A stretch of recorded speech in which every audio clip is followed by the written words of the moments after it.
What's up, everybody? Welcome to another episode of Talking Buffalo, your weekday daily driver for Buffalo Sports Talk and more. My name is Patrick Moran. Thank you so much for watching, for listening. However you consume the show, appreciate you very much. Big shout out to both our sponsors, Sunny Reds, 1841 Aber Road, just on the way from Highmark Stadium, as well as Imperial Pizza, with two locations, one on Main Street near Canisius College, the other in South Buffalo, 1035 Aber Road. Make sure you guys get out and support both those places. They are big supporters of the show, plus two of the better places to go hang out, eat, and drink in all of Western New York. All right, folks, this is our midweek Wednesday podcast episode, which means, as usual, I'm joined by my very good friend over at SB Nation, Matt Warren. What's up, buddy? How you doing, man?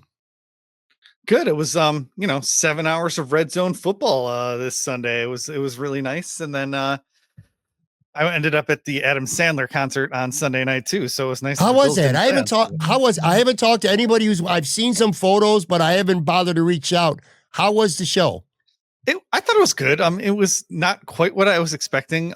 He's real weird. But like, and it was interesting because I'm 42, and he kept doing like these cutoffs, like with the crowd, like if you're over 50 or under 50, and they would have, different, folks yell. And I was just like, I don't know if I've ever felt older leaving a concert or an event than I did after that one, like leaving KeyBank Center in the raid. So it just for whatever reason, like I've seen Springsteen, I've seen lots of concerts over the years, and I never felt old, but I definitely felt old leaving that one.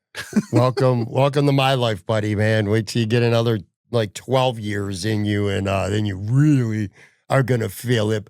Yeah, I feel like he just came here recently, too. Maybe I'm wrong. I don't know. Rob Schneider was there, too. Maybe I might have saw a couple of photos. Yeah, Rob Schneider was the host. And then they had like a whole bunch of former or current SNL people to come out. Like Tim Meadows did a nice set. Who else? Rob Schneider, obviously. Just like, nostalgia tour. It was pretty fun. Rob Schneider is a polarizing figure, man. I mean, he is a hardcore right. I don't want to say leaner, yes. Hardcore to the right, man. That's a good way. If you're hardcore either way, it's a good way to alienate half the people, that follow you. So that's interesting. But yeah, man, that was I feel like he had came here recently.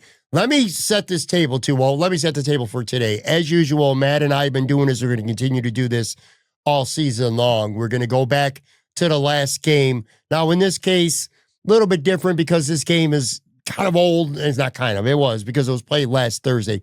But I still like going through this team positionally. And the grade part's just a little bit of, little bit of gravy, but it's about talking about the positions and what we thought and how they look. So we're going to do our positional analysis and grades from last week. We'll also take a look, at least a quick look anyway, at the Bills' next opponent today, the New Orleans Saints. will play Sunday, 1 o'clock at Highmark Stadium. Maybe we'll try to get to a couple of NFL things, time permitting, as well. So that's going to be what we're doing today. I will say, Matt, real quick before we dive in here to some topics. So far, so good. I've been so nervous. If you follow the show regularly live, the stream crashed with Joe from Queens on Sunday night. And then yesterday I had a pre-tape show with Chris Ostrander, a hockey guy, and it crashed again. Not a stream, but the recording. People won't know that because I got to edit it. So far, so good. It usually happens in the first 3 minutes of the show. What's happening is my sound is just bouncing out, and I don't know why. I got this really high-end mixer. I don't know, but I did a couple things different here. I put something directly into the computer, and I'm not recording on it. So hopefully we're in the clear now. Knock on wood. I don't know, but anyway, I listened back to my show yesterday. I always listen back because I kind of want to learn from mistakes more than anything else. Anyway, I could tell I was distracted. I was waiting for the bottom to fall out again, and it never did. But anyway, hopefully I figured that out, and this won't be an issue going forward anymore. Let me get to a couple things here, and then we'll dive into positional analysis. I don't know why this is random, but I want to ask you this anyway. It's involving the Bills, of course. I look at Joe Brady right now. Look what the Bills are doing offensively. They've scored 30 points more in every game. Last year, they felt like every week they did that. They set an NFL record with consecutive games with 30 points. Then I'm looking at Joe Brady right now, and I'm thinking as I'm watching some other teams around the league that are really struggling for various reasons, especially on offense, though. And in my stupid mind, and rather than just purely enjoying this season right now for what it is, and it's early and it's promising, the Bills are 3-0, I'm thinking in my head, this is Joe Brady's last year in Buffalo. Like, I feel like there is an excellent chance that Joe Brady's going to be a head coach next year. Do you kind of get those by? I know you're not probably spending a lot of time thinking about it now, nor should you. But I'm going to force you by asking you this question. You kind of get the sense that this could be Joe Brady's last year in Buffalo? I mean, I understand the sentiment. I'm not really getting that vibe right now, but you never really know. I mean, we've seen what's happened with the Bucks the last two off seasons where their offensive coordinator gets hired to be a head coach somewhere else. And I mean, Brady's had, I mean, a solid run as offensive coordinator now in Buffalo. He has previous offensive coordinator experience in Carolina. Like, he has the resume for it. So yeah, I would expect him to get some phone calls this offseason. But I mean, correct me if I'm wrong. I don't remember him getting much interest last year. So maybe he is another like year away from that. People are just kind of saying, well, it's Josh Allen. It's not, but you know, I mean, obviously Josh Allen's like super excellent and everything like that. But I do think Joe Brady deserves to be in those conversations. And I mean, I will throw this out there. I mean, if he gets hired somewhere else, I mean, is Brian Dable going to come back? Is that the little like the swap we're going to make here? That's what, well, I'll tell you what, that's what, more than anything else, that's what kind of stroked my, my thought there. Brian Dable, that offense, Malik Neighbors couldn't get involved. They lose on Sunday night. The Giants are 0-3. Giants fans, media are screaming for his head. The end could be near there. And that naturally, and I understand why, and you just brought it up yourself too. A lot of Bills fans are like, well, could there be a reunion in the future? I'm here to tell you, I really highly doubt it. And whether Joe Brady stays or not, I don't think that would have much of an effect. Him and Sean, man, they're professional, yes. Kind of leave it at that, man. I don't see it, but it is what got me thinking about it. Which, let me ask you a follow-up question on that. If Joe Brady leaves, I don't know. There's lots of possibilities, but I do not foresee a Brian Dable reunion in the future. Sean loves having him an OC who is a kind of really balanced, run-first type guy. Anyway, let's just say with Brian Dable, and now we know Mike McDaniel, Miami's 0-3. Both these coaches underperforming, both these coaches under the microscope. I don't know if they're in the hot seat per se, but they're definitely under the microscope at this point. Dable, Mike McDaniel, who do you think could potentially get fired first if one coach gets fired during the season? And I will point out that Miami is 0-3, and they play on Monday Night Football next week against the New York Jets. And if they lose that game and they go to 0-4, I don't know, man. It could be close. But Dable, McDaniel, you get a sense that one of those guys could get fired before the other? Yeah. I don't know when their bye weeks are. I know Miami has a later bye week. And so if they're going to make the change on the bye week, that would probably favor McDaniel. But I'll say this, and I was going to say this later. At some point, Dable's going to switch over to Jackson Dart. It's just, I mean, it's a foregone conclusion to me at this point. And I do think that gives him a longer rope, a longer leash, as far as being fired, because like, obviously if you have your rookie quarterback coming in, you don't want him to, have a different play caller and a different head coach a couple weeks later. So unless the ownership comes in and says, hey, listen, don't play Jackson Dart at all, I think that having him there is going to give Dable a little bit longer of a rope than Mike McDaniel. There were a lot of fans clamoring and going nuts for him on Sunday. Russ Wilson was not it. I was just looking up the bye weeks. Miami's got a bye week 12, and the Giants have a bye week in week 14. So both of them are very late in the season. Let me give you a hot take here. I know what you're saying about the bye week, and it makes the most sense. Mm-hmm. I think if Miami loses at home to the New York Jets on Monday Night Football, I think Mike McDaniel is going to get fired next Tuesday morning.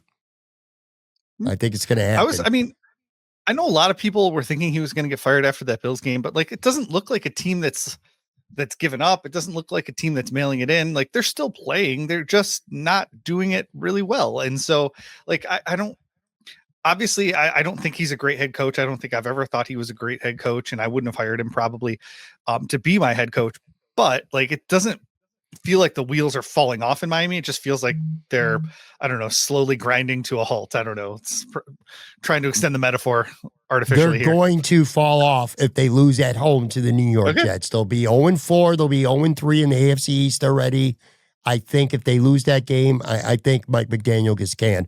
And I kind of now at this point, I'm really hoping for the Jets to win because now I want to see if my take turns out to be accurate. Well, and they've got people on their roster that are on their coaching roster, I should say, that are, solid step in replacements for the interim tag. So it wouldn't surprise me if that happened. But I said the same thing last week. It wouldn't surprise me if they got rid of Mike McDaniel after the Bills game. Pretty much I can probably say it the rest of the season now, right? Sure. And listen, I also got ahead of myself a little bit because we're going to be talking plenty about Miami, throughout this episode, going back to last week's game. The other thing I wanted to ask you about too is, look, I've always known to kind of take PFF, in the grading system, at least with a grain of salt. I think there's some real good value with PFF when it comes to, obviously, mock draft season. I love PFF for mock draft season just because of their mock draft simulator. I use it all the time. And it's pretty good at, advanced stats too. You can look up a lot of things on there. So it's worth it to me for that. The grades are they are sketchy. And I was looking through some of them, and a few really popped out at me. Kind of ridiculous too. Like, all right, so Matt Milano, he didn't play obviously this past game, and he didn't play late in the Jets game. So about a game and a half worth. I thought he was okay. He was fine. He wasn't spectacular. He was a 2022 All-Pro Matt Milano, but he wasn't some scrub either. Well, don't tell that to PFF because there's 76 eligible linebackers this year, and eligible means that they've played at least 20% of their team snaps for the season. He's 75th. Second lowest out of 76 linebackers. Are you telling me Matt Milano's been the second lowest graded linebacker in the NFL? Like, sometimes you wonder, like, we'll never know what their secret sauce is for their grades because they don't tell anybody. But, like, what are they even looking for if Matt Milano was the second worst graded linebacker in the entire NFL? It just doesn't make any sense to me, man.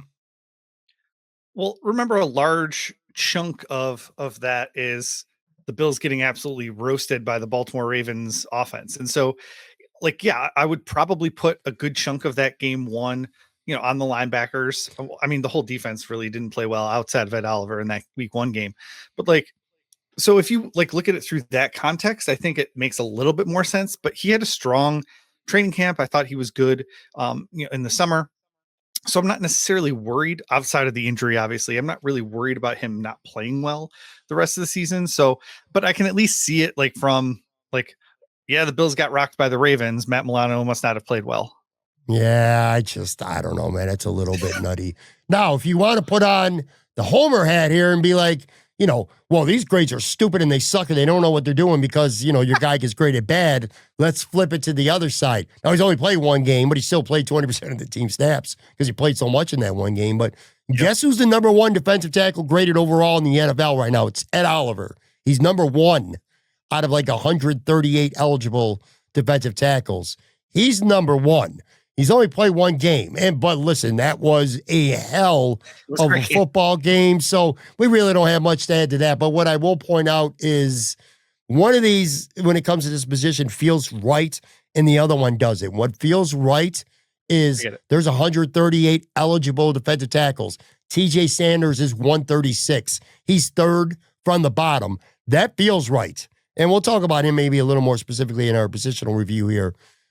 What's not feeling so right, and even as a homer, DaQuan Jones is graded 6th out of 138, and it makes me wonder if I'm missing something. I mean, it hasn't been terrible, but it's like 6 out of 138, man? I don't know. Yeah. It's weird. again, it goes to show that they are like don't necessarily know what they're looking at on a play-to-play basis, and like that's not a criticism of them. Like it's like what was Daquan Jones' role on that play? I don't know. Was it to eat space because he's probably doing that? Was it to shed the blocker and make a tackle? Maybe, but like it's just kind of hard to grade those defensive tackles without knowing what their purpose is on each play.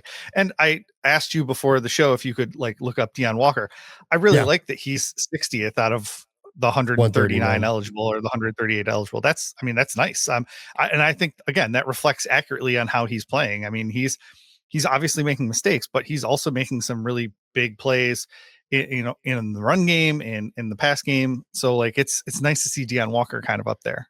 Yeah, for sure, man. I feel like that's accurate. Just like I feel like TJ Sanders being near the bottom is accurate. But then, like I said, you get But you something. don't Greg Rousseau's tied for 18th among all the defensive ends, and I'm like, I don't think he's been a top 20 defensive end or anything close to it so far this season. I don't know. It's just weird. But anyway, let's dive into our weekly positional analysis and grades. And this is going back to week 3 from Miami, so we're kind of limiting it to that game and not as a whole, 3-game picture per se. Let's start with the quarterbacks. Josh Allen, 22 of 28, 213 yards, 3 touchdowns, 0 interception, 0 interception worthy balls too from my count, Yep. from what I saw anyway.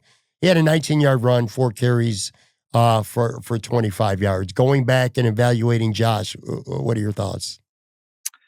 I gave him an A minus, and that's just because I'm comparing him to himself. Like if I was comparing him to the rest of the NFL, it's probably an A plus. But like, they were 6 of 11 on third downs, which is at least partially his fault. He threw, whether it's throwing short of the sticks or getting in third and long situations in the first place. He took 2 sacks, which is again not his mo really. Yeah. So like, I mean, for Josh, it wasn't a great game. It was a super efficient game. It was very fun to watch him. Like I was not pulling out my hair or anything like that. But when you base it against Josh Allen being Josh Allen, I mean, I thought it was an A minus. Like it was fine. Yeah, I'm with you there. Don't really have much more to add. What would you say so far? And admittedly, we're getting nitpicky here by doing this, Yeah. but Oh, what would be absolutely. your biggest critique? Not just, I know we're grading for this game. You gave him an A minus, and I'm with you. I'm with same grade for me. What would be your biggest nitpick so far this season for Josh Allen? And admittedly, we kind of got to dig in and reach a little bit to find something. But what would it be for you, if anything? Well, well, one of the things, I mean, they haven't turned the ball over very much. That we keep talking about how they win the turnover battle and all this other stuff. One of the reasons they're not turning it over is that Josh isn't really pushing it down the field, and unless he has to. And to be clear, when he has to, like the 2-minute drive against the Ravens, the entire fourth quarter against the Ravens, like the dude is playing lights out. But like he's taking a lot of what the defense gives him. So like on a 3rd and 11, he'll throw it short to Dalton Kincaid for 7 yards or something like that. And that's not something we've seen from Josh in the past. It's not something I particularly love, but I understand that it's like the sanitization of Josh Allen over the years. Like, I mean, he doesn't have to be a hero all the time. So we can't complain when he's a hero and throws an interception and then also complain when he throws it short on 3rd and 11. So, I mean, again, it's nitpicking a lot, but like sometimes I would like to see him push it more on those, like say 3rd and longs. But if he doesn't throws an interception, people come back on the other side and critique him for it. So I get it. I get it. I get it. Again, nitpicking. What? Let me ask you this. When it comes to Josh Allen, how difficult do you think it was for somebody who by nature is like a riverboat gambler, somebody who loves, to make these crazy plays, tiptoeing on the sideline, throwing the ball against his body 30 yards down the field, taking all these deep shots down the field? I feel like by nature, that's the type of player he is. How difficult do you feel it's been for him to buy into this system, which clearly emphasizes let's not turn the ball over. If it's not there, worst case, we're going to punt. We're going to live to fight another day. We're not going to turn the ball over and give the opponent freebies. This has, been a formula that's been successful for the Bills, but I would imagine that is not easy for somebody with the mentality and the mindset of a Josh Allen to buy into. And how much credit does he deserve? Because I don't think we really talk about this. The way he, by nature, plays football and the way the presentation that we've seen last year and so far this year with him. I mean, he deserves all the credit in the world, both for like his progression from, Wyoming to where he is now, but like also in the last 2 seasons since that opener against the Jets, how he's completely shifted his mindset to, I don't need to take chances. Sometimes I get to take chances when the game situation calls for it, but just having that awareness, I think, has been, I mean, it's obviously next level. It's what won him the MVP last year. He just deserves all the credit in the world for the shift that he's made in his mindset under Joe Brady. Maybe it's Joe Brady. I don't know. But it certainly wasn't happening under Ken Dorsey. So, I mean, Right. Well, whether it's Joe Brady, whether it's Sean McDermott, whatever it may be, I think Josh Allen deserves a lot of credit for kind of transforming. It doesn't excite everybody. Joe from Queens hates it. Joe from Queens wants to see Josh slinging the ball all over the place, and if he throws a couple picks along the way, that's the price of poker. I'm pretty sure guys, like, with all due respect, Jeremy White and plenty of others too, want to see a little more down the field aggression from him. But what works, man. And it's really difficult to argue with the results, I think, at the end of the day. As long as he can keep turning it on, like he was able to do in week 1. Like, I mean, it's not Sure. like he's not Trent Edwards. He's not checking it down on every 3rd and long. Like, when the dude needs to pull that quiver, like that arrow out of his quiver, like he does it. So as long as he can still keep doing that, I've got no problem with him, playing it safe when they're up a touchdown against the Dolphins. But they were tied going in, like, I mean, into the 4th quarter in this game. And like, at some point it felt like they were going to need to break it open. They didn't eventually have to do that on offense. They got a big play on defense as opposed from offense, but as long as he can pull it out when it needs to, when he needs to make it happen, I'm okay with it. Yeah. And look, and to your point about turning it on, I go back to last year in that stretch when he played against like Detroit and the Rams and Kansas City, just slinging it all over the place when he absolutely has to. So that's a good point. All right, let's move to running back. James Cook, 19 carries for 108 yards and a touchdown. He had a 26-yard run in this game. He was really, really good, as he's been all season long. The rest of the running backs, Ty Johnson, 3 carries for 13 yards.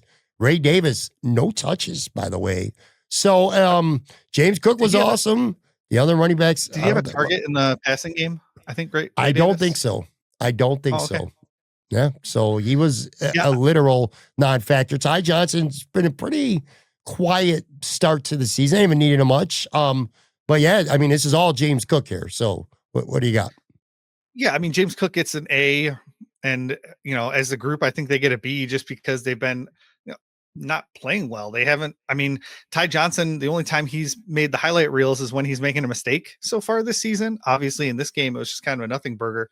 So, like, I mean, I give him a B as a whole, but that shouldn't reflect poorly on James Cook.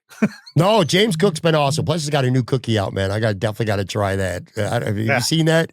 The what I saw is the it? pictures, but it's only available like on Grand Island or something. Is that what I'm hearing? I don't know. I haven't looked. I know it's at Tops. Okay.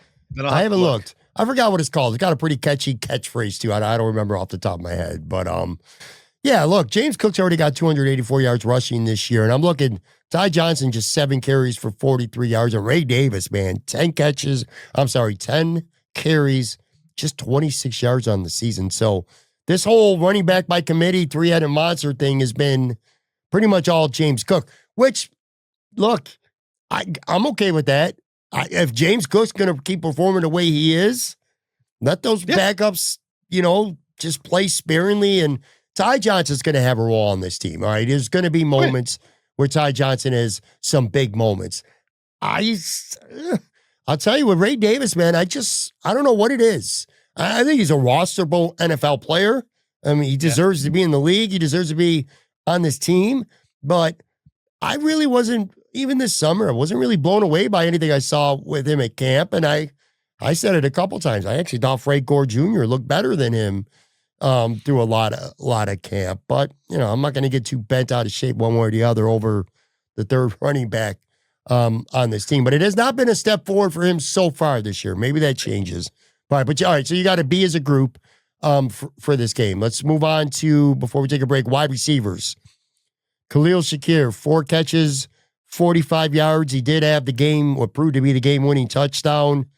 Elijah Moore, 2 catches for 30 yards, including the big one, which was for 30 yards to kind of put this game on ice. Tyrell Shavers had 2 for 24. He had a nice 17-yard catch. I believe it was on a 4th down play, too. It was on a 4th down play. So he had 2 catches for 24 yards. Keon Coleman, 3 catches for 20 yards. Josh Palmer, just 1 catch for 5 yards. So let's kind of take that group, and what do you got there? I mean, I would give them an E for everybody eats. No, I mean, it was very efficient. I give them a B. Like it's hard because like none of them it feels like none of them are going to stand out in a game all season. Like I know that someone will at some point. Like obviously Keon Coleman had a really nice week 1, but like, I mean, it just feels like they go with the hot hand. Like Josh Palmer some weeks, Keon Coleman some weeks. This week it was Shakir and Kincaid, which we'll get to when we get to the tight ends. So like it's the everybody eats mantra. B plus. Like I mean, it's just hard to give them like an A plus when the top performer was 45 yards. It feels weird. I don't know. No, I agree with you 100%, and I would say probably a B, because again, Elijah Moore's big catch, Khalil Shakir's touchdown was a huge part of this football game. Although he only had 3 catches for 20 yards, I'm going to get to him circle back to him in a second. But Keon Coleman had a nice, tough catch on that quick slant on 3rd down for a conversion. Good job by him to hold on to the ball. But it's almost like, all right, so what do you expect here, folks? When James Cook runs for over 100 yards, when Dalton Kincaid, we're going to talk about the tight ends in a minute, when he's probably your best weapon on the night. So your tight end's your best weapon. Your running back runs for over 100 yards. What do you do you expect this team to have 500 yards of offense every week? It's not realistic. So when you said, jokingly, everybody give him an E for everybody eats, this is yet another example of that, right? Really Absolutely. is. And when everybody eats, like everybody gets something, but like nobody gets full. Nobody's getting those Stephon Diggs. Yeah, I love that line. Like I know nobody's getting the Stephon Diggs numbers. Nobody's putting up, 1,400 yards in a season or 14 touchdowns probably. Like, I mean, just that's what's going to happen. And you have to be okay with it. And then when you look back at the end of the season and you see like 3 or 4 guys with 750 receiving yards, that's going to be pretty cool. Sure. And listen, when you're 3-0, the offense is humming, they're effective, they're scoring a lot of points. So this kind of goes back to we're really being nitpicky. But if we are, and there's one thing I will point out. So Keon Coleman, week 1, he has 8 catches for 112 yards. You're like, oh man, he's got some T. Higgins vibes going on. I think I said that after the first game. Well, then he has 3 for 20 in week 2, and then 3 for 26 in week 3. So his last 2 games combined, he's got 6 catches for just 46 yards. And then you look back to the Jets game. He had a nice catch, but then he also had that offensive pass interference penalty, which he didn't need to do. This game last Thursday, again, he has a really nice, tough catch, on one-on-one coverage to convert a 3rd down. Then he dropped the ball too in this game.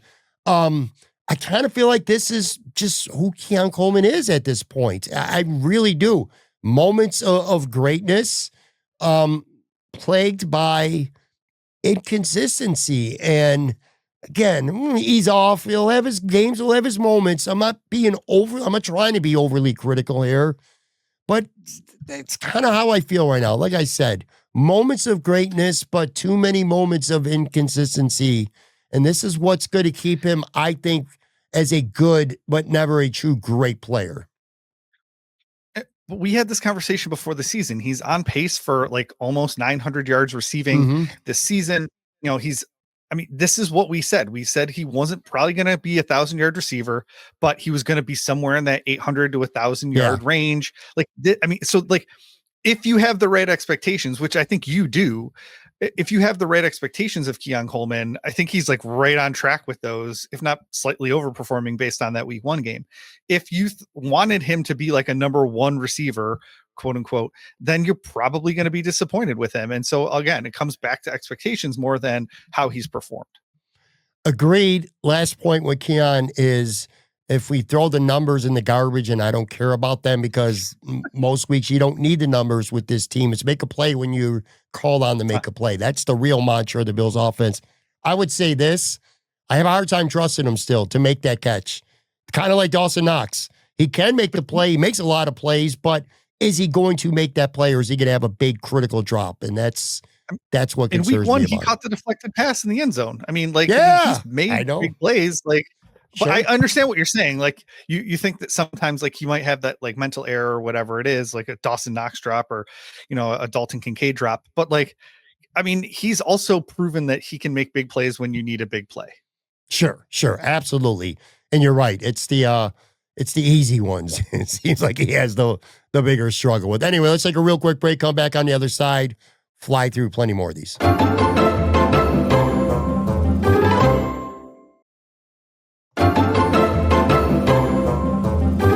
All right, back here, Matt Warren, SB Nation, talking Buffalo Bills today. Let's get to tight ends. Dalton Kincaid, 5 catches, 66 yards, a touchdown, came within a yard of having a second touchdown, almost pulled in what was just an absolute gorgeous pass from Josh Allen. Let's give the defender some credit too, though, man. He had his hand on that arm, made that a very tough play. Kincaid could have made that catch, but it was not an easy catch, and I'm not going to hate on him for not coming down with that. But anyway, 5 for 66 with a tutty. Jackson Hawes, 1 catch, a big one, a touchdown, the first of his career. Dude is a blocking machine. His snap count is getting up there. He's been effective. The Bills have been using a lot of 2 tight ends, a lot of 2 tight ends. I think I saw a stat where all 3 tight ends played 50% of the snaps or something like that this last game. Dawson Knox, no stats. He did not have a catch in this game, but primarily Dalton, a little bit Jackson Hawes. What are we thinking here? I really liked this game plan. I mean, obviously Dalton Kincaid had a really nice game. Jackson Hawes has been a revelation on the offensive line, and I just love talking about him. And part of it is because at the beginning of the season, I was like, they're not going to use 6 offensive linemen. They're going to use Jackson Hawes. And like, that's actually what happened. So I feel really smart, but him getting his first NFL touchdown catch, the way that he got it. I mean, I'm not talking about the flip. I'm talking about the fact that it was a goal line play. He was blocking, and then it was designed to be like that, play action pass. And if Alec Anderson's in the game, they don't run the play action off that with Alec Anderson, but they can run it with Jackson Hawes. And it just provides such a much more dynamic element. All 3, he played 43% of the snaps, by the way. So all of them played more than 40%. Okay. And then Kincaid, I thought Kincaid had a really nice day. I was surprised that I didn't see Knox on there at all. On the stat sheet, I mean, not even a target, but he played 53% of the snaps, and obviously the run game was okay. So I gave the tight ends an A+ in this game. Like I said, I really like what Jackson Hawes is bringing to this quote unquote the jumbo package, the 6 offensive lineman package. We decided to kind of do this series for the season on the fly, so we didn't really talk about it much before the season that we were going to do this. But if I would have told you before week 1, the Bills have played 3 games, and in 2 of those 3 games, we've graded the tight ends an A+, because we also did that in week 1 as well. It would have been like, wow.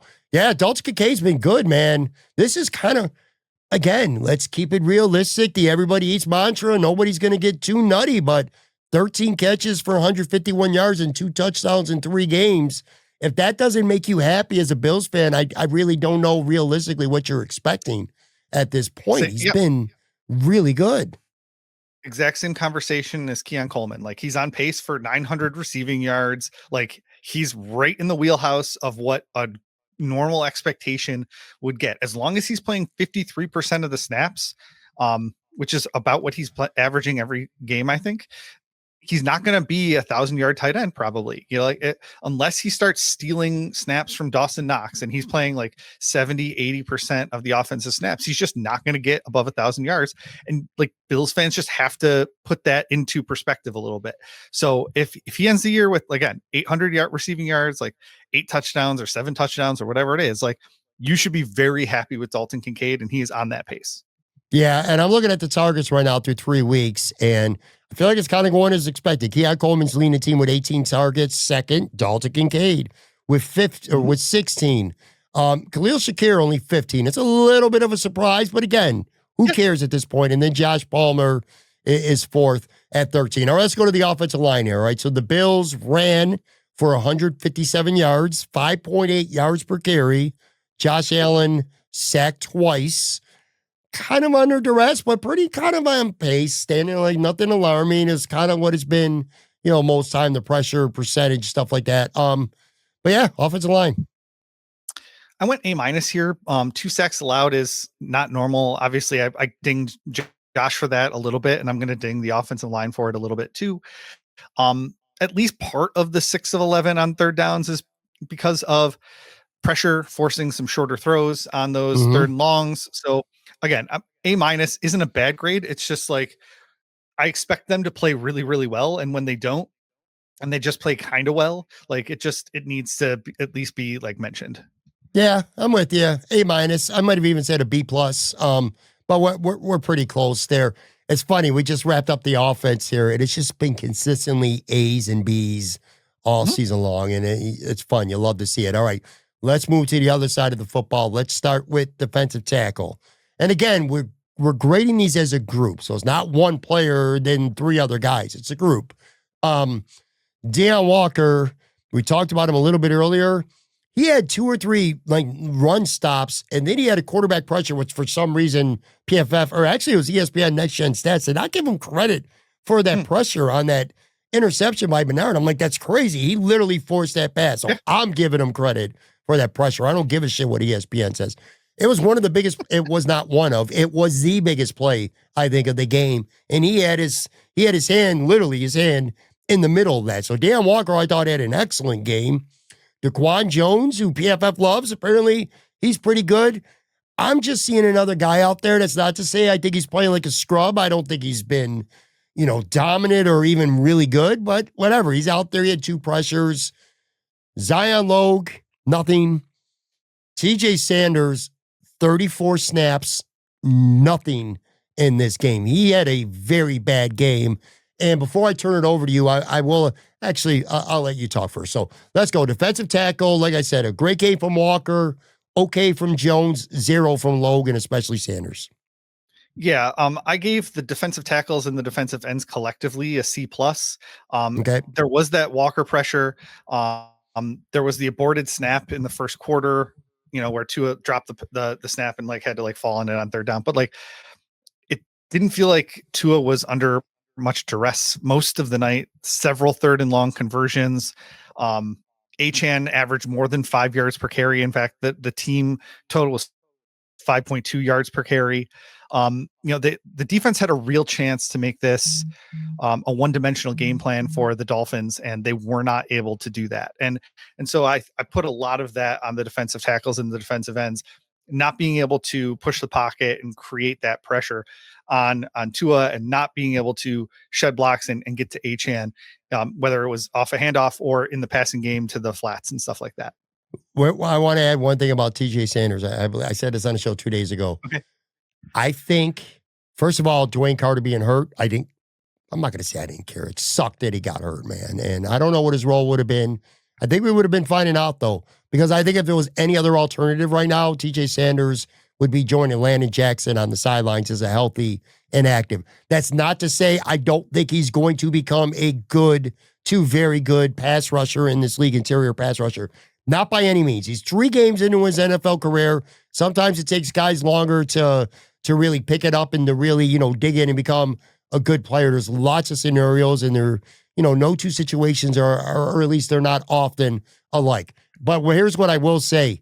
I did not give a shit about Larry Ogunjobi being suspended for 6 games because I didn't even know if he was going to get in the lineup when he was.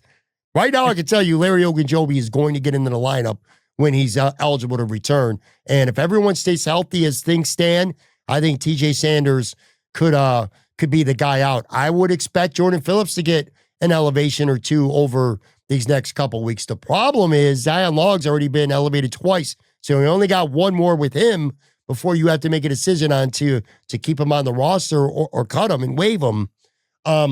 I don't know, but TJ Sanders, I think is at this point, I think he's almost the Bills are better off if he's not even dressing. That's how ineffective he's been to this point. Now, maybe that'll change starting this Sunday, but that's the way I feel about him to this point.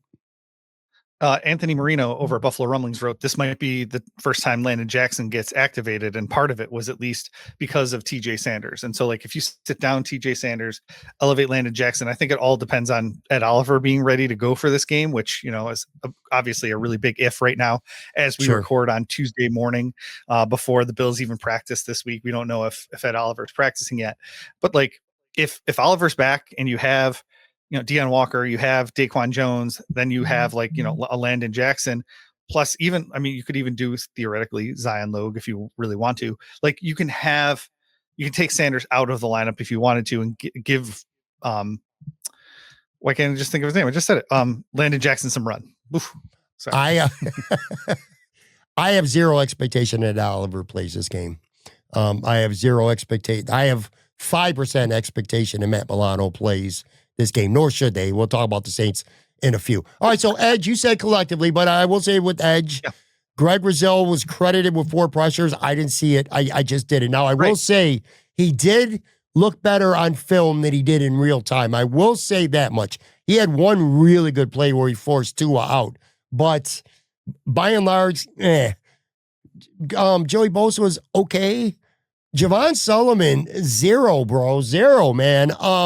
AJ Epinesa, he had 3 pressures. No, he didn't. No, he didn't. And he had a penalty to start the game. Yeah, and he had a special teams penalty too. I am going back to Landon Jackson here before I turn. Well, again, you already gave me your grade, C+. I'll say this. I'm ready to see what Landon Jackson could do. Javon Sullivan, is he that valuable on special teams that he's irreplaceable in this lineup? I don't know, man, but I would really like to see what Landon Jackson could do, because I'm not. We talked about it. Do you remember our summer previews? I was really, really, really, really high on Javon Sullivan, but I'm not seeing anything from him. You know, I don't know. You said C+? Yeah. I'm gonna go C-. Okay. I think this group stunk.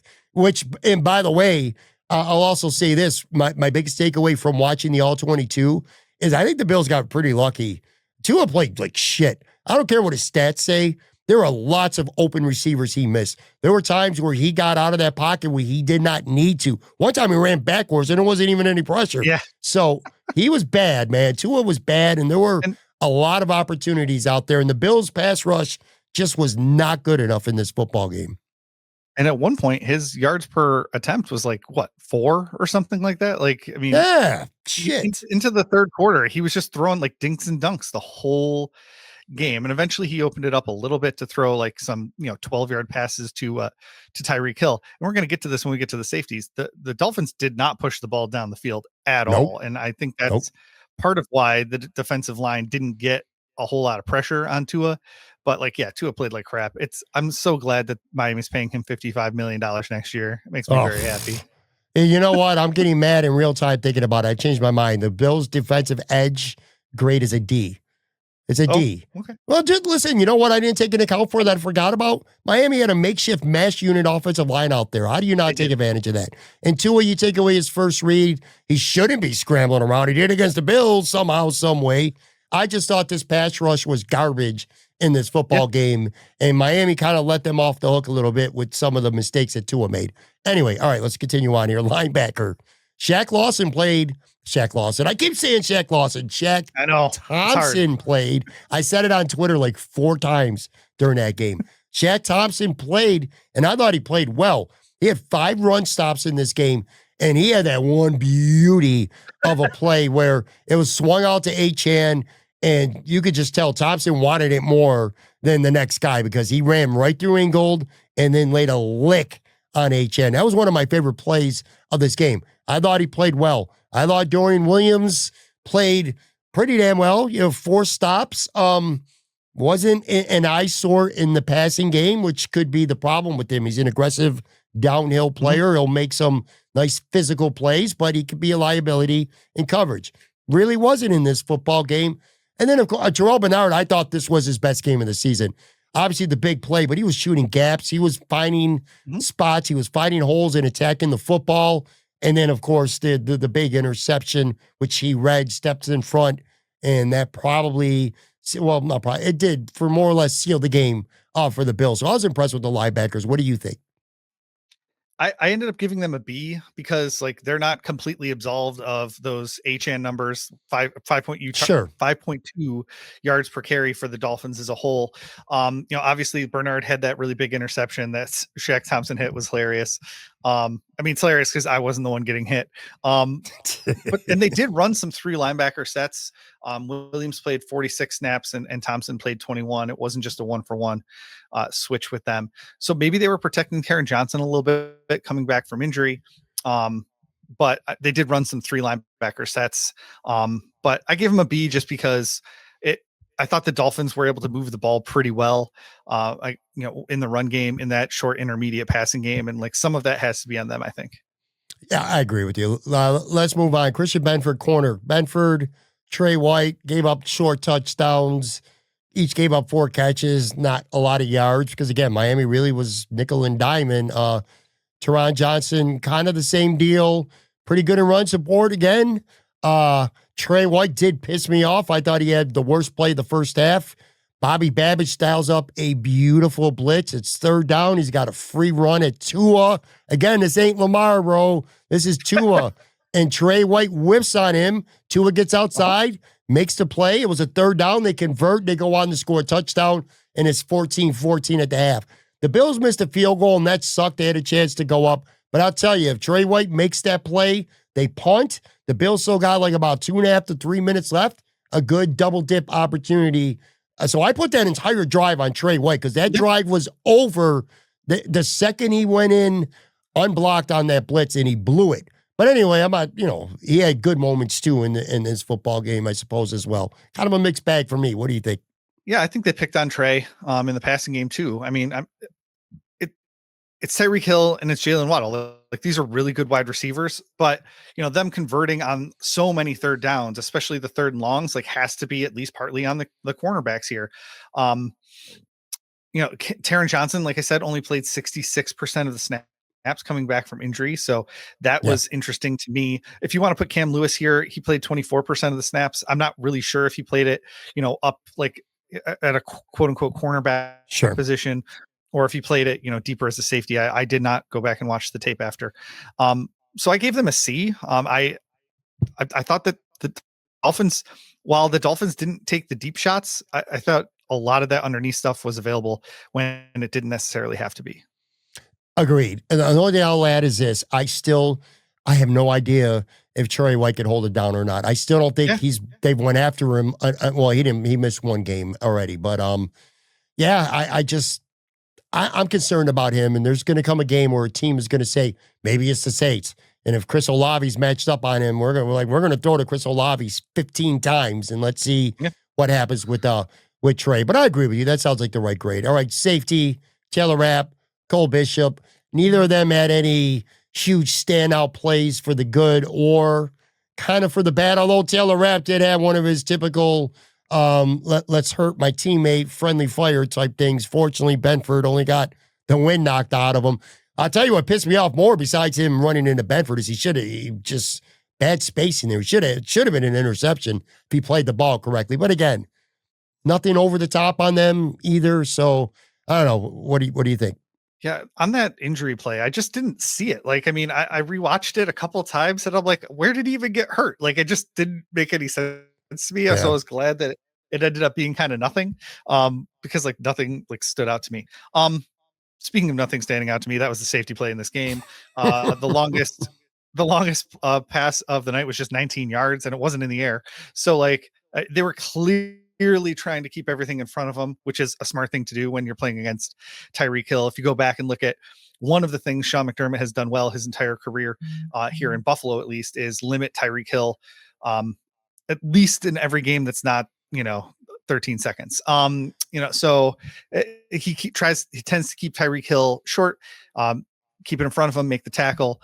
And they did that in this game. So I gave the safeties a B because, Tyreek Hill didn't break 50 yards and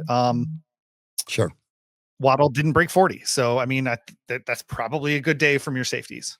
It is. I agree. I think the grade is fair based on this game and based on what we saw for this specific game. I still do not have a lot of confidence right now in the safeties. I'm going to need to see more. So, again, you're talking 3/4 of the secondary if you don't count Tehran. If you want to count Johnson as a linebacker and just a traditional 2 corners and 2 safeties, 75% of them I'm still not sold on. But for the purpose of this conversation, I'm with you with that grade. Special teams. All right, so Prater misses a field goal, which was one of the worst misses I've seen in quite a while. Codrington almost lost a possession. He's a psycho back there. Ryan Talbot used the term reckless to describe him. I kind of agree. AJ Epinesa, we mentioned earlier, he had a stupid penalty on special teams. They gave up a long return to start the game. I didn't see a lot from special teams that I like. What about you? I went C minus. I thought Cameron Johnson was fine. So that's something new. The Prater love was getting like very extreme, and so like Tyler Bass, like I know Tyler Bass was not rooting for Matt Prater to miss a field goal, but like at some level, Tyler Bass has got to be like, whew, like when Prater misses that field goal. So I mean, I gave like a C. What did I say? C or C minus? I can't remember, but like, Yeah. they just like again a bunch of negative plays that you don't necessarily need to have, and that Codrington fumble, like I remember you as soon as he did it, I remember what you said last week about like how he takes too many chances back there on the punt team, and I'm like, oh, there you go, Pat. So I got to give my son credit because he's the one who brought it up right. watching the game, and it was before this Miami game too. So yeah, he's been flirted with it. I'll give them a D. The only thing that stops it from being an F is that they didn't actually lose a possession. Like they didn't turn the ball over on special teams, and the missed kick ended up not mattering. But, real quick, kind of Prater missing that kick kind of reminds me a little bit of society doing it. Here's what I mean by that. We build somebody up, you build them up, you build them up, you build them up. He's the greatest thing. Dude will make a mistake in real life, bury his ass. Toss him out. Like Matt Prater missed that kick. People were clamoring for Tyler Bass on Twitter 30 seconds afterwards. I thought it was actually kind of hilarious. All right, so last category here is coaching. I disagreed with one thing in this game I did not like. Admittedly, it didn't matter, and it worked out for them just the same. But I wanted the Bills to win the toss and get the ball. Because I said, if you go down Thursday night, you go up 7-0, they're like, here comes the train already, and Miami's rattled. The Bills defer. Miami drives all the way down. They score a touchdown, but the Bills answered. And you kind of reset the game there. I didn't like that. That's just my own personal preference. And again, it didn't really have a true outcome in the game. I thought the coaching was good in terms of they did not let them get past them, like, big plays that you mentioned. I wish they would have found a better way to dial up pressure, which they didn't do. I don't know. What do you think? There was no panic, methodical, like even like I said, it was tied with 10 minutes left in the game or something like that. And, there never seemed to be a moment where they were like pressing on defense or offense. I'm now and forever worried about this third down defense. It's just like, I mean, I remember games over the last, 6 years or whatever that I've been tracking just third and long conversions. And that was the only thing that I was looking at from the defense. And it was like, gave up another third and long. And it happened, multiple times in this game as well. So, they talk a big game on, I was going to say Monday after the game when they do their press, but obviously they played Thursday night, so they didn't have the same press, but they were irritated after the game that they gave up so many third and longs. Well, how many times are you going to be irritated about it without doing something about it? So I'm always and forever worried about third down. So B minus. I'm old enough to remember when the Jets went 0 for 11 on third down against the Bills a couple of weeks ago. It feels like a century ago already, just like 2 weeks later, doesn't it? Yeah, we're back to the same problems with this defense. To me, it comes down to the pass rush. You get pressure on the quarterback. We saw it. Holy shit, did we see it on Monday Night Football with Detroit? What happens when you could get a consistent pass rush? And I watched Hutchinson play in this game. I know I'm kind of getting off track here, but Micah Parsons, can we go back a couple months ago and can the Bills have another crack at him? Can they give them a new offer or whatever? Because holy shit, man, it just makes all the difference on earth to me. Anyway, let's take a quick look. We got about 8 to 10 minutes left here. The Saints. All right. This is disrespectful, and I'm sorry. I just can't take this week serious. I know it's the NFL. I know Cleveland just beat Green Bay. I know, Atlanta goes and they lose 30-0 to Carolina. I get it. But man, this is a home game. Spencer Rattler is the quarterback for the Saints. I know Kamara's a little bit dangerous. I know Chris Olave is a good receiver. But again, Spencer Rattler is the quarterback. This defense stinks. Although Carl Granich has got 3.5 sacks, which is 3 times more sacks than anyone on the Bills has. No one on the Bills has more than a sack this year. That's pretty wild to me. Dude, come on, man. I can't take this game serious. I want to. I just can't. Well, I mean, you mentioned the Browns beating the Packers, and everyone's like, "Oh, that was so unexpected." But the Browns have one of the best defenses in the league, and probably the best defensive player in the league. And so, like, you can see somebody like that. Like, there was times when the Packers had 3 guys blocking Myles Garrett. Like, I mean, like, you can see how that could have an impact on an offense like Green Bay's. We saw a few years ago, Josh Allen, the other one, disrupt the Bills, offensive line, and the Jaguars pull out an upset over the Bills. I just don't see that player on the Saints roster that's going to take over this game and break it open in a way that should scare Bills fans. So when we talk about strange things happening in the NFL, it's usually like you can point to like one thing that like kind of like weasels its way in and cracks everything open. And I just don't see where that's going to come from in this game.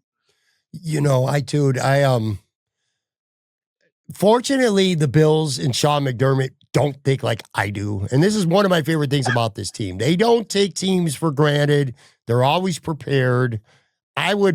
So this line's going to be somewhere between 15 to 17 points come kickoff.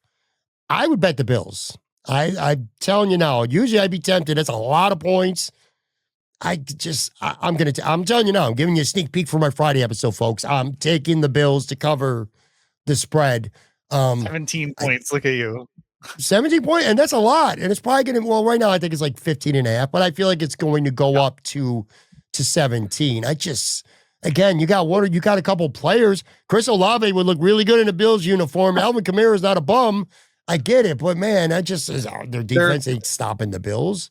Right. They're 29th in points scored, 27th in yards per play, like 26th in third down conversions. Like, they have Alvin Kamara and they still can't score touchdowns. So it's just like, where are the points going to come from? As long as we don't get like YOLO Josh, which again, why would they have to? Like, they can be methodical against this team. Yeah. And I mean, listen, too, if you're going to stop the Bills, I would say the best way to beat the Bills is to get pressure on Josh Allen with 4 guys, and drop guys into coverage. Again, it's all about the pass rush. Great pass rushes can overcome a lot.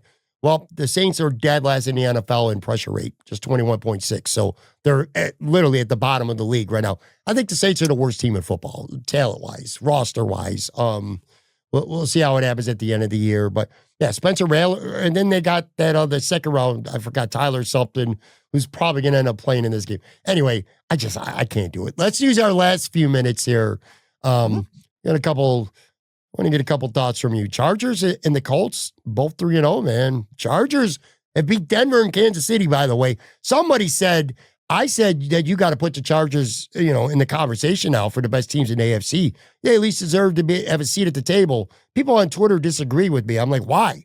They've beaten 2 great teams. They're 3-0. What do you think? They're 3-0. Colts are 3-0.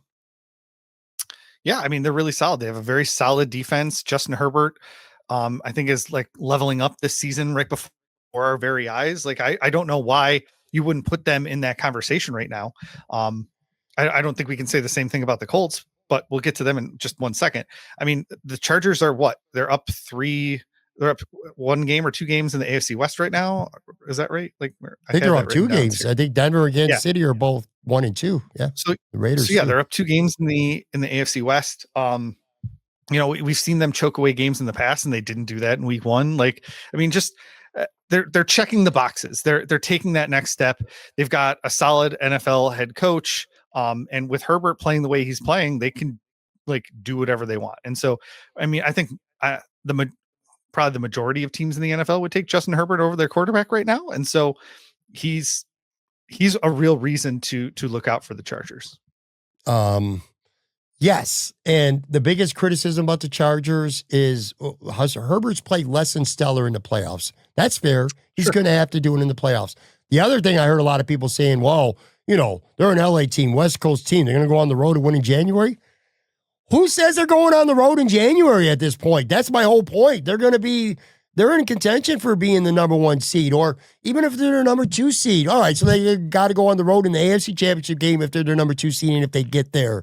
So that could be 2 games playing. What? Oh, and it won't be a 1 p.m. Eastern start on Sunday. Like if it's the AFC Championship game, they won't have to worry about jet lag or any of that crap. Like it'll just be a football game. Yeah, look, if they're the 3 or 4 seed and they have to go on the road maybe twice, if they got to go to Baltimore, if they got to go to Denver, Kansas City, or Buffalo, 100% be concerned. But again, if they're a number 1 or 2 seed, and they're not going to have to worry about that before they get to the championship. Plus, I do like the coach, and I think they're a good football team. I think they're a pretty complete team. Yeah, they did just lose Najee Harris for the year, though. That's going to hurt them. No, they got their rookie though, Mario Hampton. They drafted high. What about the Colts? By the way, they're 3-0. Are you convinced yet? Are you sold yet? I'm not sold. I don't know what to think. I'm not sold, but I'm getting there. Like they have a top 10 offense and a top 10 defense after 3 weeks of the season. So I don't think you can be like, oh, they're terrible and like the wheels are just going to fall off. They might. I mean, we don't have a lot of tape on the Indianapolis Colts Daniel Jones experiment. And so eventually our defensive coordinator is going to catch up. Yeah. But, if they go from being, a top 10 offense to being like a middle of the road offense and their defense can still keep playing the way they've been playing, I mean, they look solid. I'm not saying that they're gonna win playoff games or anything like that, but Daniel Jones has won playoff games, man. Like, I mean, you can look like they can do this. I'm not worried if I'm like the Bills looking at the Colts, but like, I mean, if I'm another team, like, I mean, look at the Houston Texans, like the team we thought was going to win the AFC South. They're at 0-3. They're looking up 3 games at the Colts right now. Listen, man. It's not unprecedented for quarterbacks who kind of flame out with their team to go to another team and enjoy success. Look at Sam Darnold. You know what I mean? Just as an example. I'll say this. I'm not completely sold on the Colts per se, but 3-0, and yeah, it's like Miami, Tennessee, whatever. They beat Denver. They beat Denver in a day where Danny Jones threw for 316 yards. And the last point I'll make is Jonathan Taylor's off to the kind of start that reminds me a lot of Saquon Barkley last year, what he did for Philly. Now, Saquon didn't win MVP. Jonathan Taylor's not going to win MVP, but he played himself into that conversation. Jonathan Taylor's like, he's in that zone right now too, man. So I don't know. I'm not quite sold, but I'm also not going to I'm not going to throw it away as nothing. Let's flip the script real quick here. Houston, what's up with the Texans, bro? They're 0-3. The Bills play them on a Thursday night. The Bills also play Atlanta on Monday Night Football, who I thought was going to be really good. And they just lost 30-0. So 2 of the Bills' tougher road games on paper a couple weeks ago, they're still going to be tough games because it's always tough to go on the road and win in the NFL. Plus, both those are primetime games for the Bills as well. But Houston, bro, 0-3, man, and they look like shit. Yeah, the schedule is like looking better and better as the weeks go by. Yes. I told you before the season you needed to be worried about the Texans offensive line, and that has so far come to fruition. They haven't scored more than 20 points in a game yet. They're dead last in scoring, dead last in first downs. Stroud's been sacked 8 times on 8% of his dropbacks. Like, they are going through it on that offensive line. And like, maybe these are growing pains and they can solidify that up over the course of the rest of the season and be dangerous heading into the playoffs. But like, they're 3 games behind in their division right now. And that's probably their best chance to make the playoffs at this point. So they really need to, figure out that offensive line really soon. Yeah, they are in big, big, big trouble. Like, I would say this, they have a better chance of not making the playoffs than say, well, I think the Colts have a better chance of winning their division than the Texans do of making the playoffs right now at this point. 100%. Last thing here. So again, Bills, Saints on Sunday.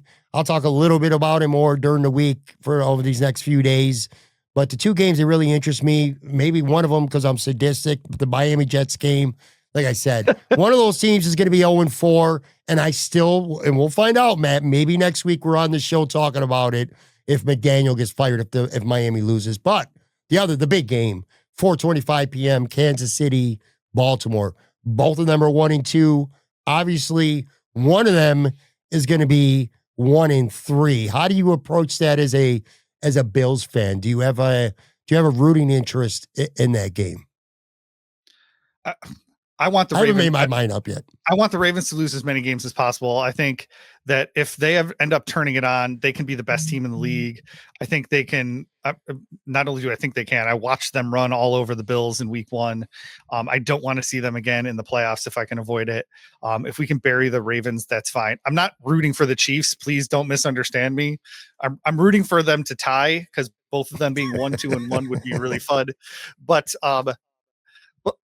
like I think Baltimore is the more dangerous team out of the two. So, despite the horror show that is the Bills' playoff record against the Chiefs and Andy Reid, so I hope that the Ravens don't win.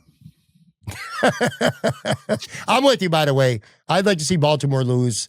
Last point, and this is just a point here, not a question, but this will be the year. The Bills get the 1 seed, they get the bye, and this is going to be the year where freaking Baltimore, Kansas City struggle badly and get in as the 7 seed, and then they go and they beat the Chargers or the Colts. The Colts, with a cake schedule, end up being the 2 seed or some shit like that. And Baltimore or Kansas City will be the 7, and they'll go into Indy and they'll beat the Colts. And then the Bills will have to host either Baltimore or Kansas City in the divisional round. It's almost like I can feel the paint going on the walls already. I can almost see it. Wow. I mean, yeah, the Bills having to go through Baltimore. I mean, through Baltimore, meaning beat Baltimore and beat Kansas City to get to the Super Bowl would be, super unfortunate. There's another game I'm looking at at 4:00 on Sunday as well, and it's the Colts versus the Rams. Like, this is a good litmus test for the Colts. The Rams are a very, very good team. They could very well be 3-0 right now as well. If not for a couple, bounces not going their way. So like that 4:00 game is going to be fun. Like normally I'd be like locked in watching that 4:25 game, Ravens versus Chiefs, but like there might be part of me that's watching Red Zone on Sunday afternoon because of that Colts Rams game. That's a great point too. And by the way, if the Colts go 4-0 and they beat Denver and the Rams to do it, then it will be time for sure to start taking them real serious. All right, folks, we're out of time. I want to thank, of course, Matt for doing the show. Make sure you follow him on social media, Blue Sky and Twitter at Matt Rich Warren. Of course, check out Buffalo Rumblings, SB Nation, your one-stop shop for all things football. Thanks, buddy. This was a good time, man. And we didn't crash. Yet. No. All right. Talk to you soon. All right, buddy. Thank you, Matt Warren. Be back. Brand new show coming up tomorrow.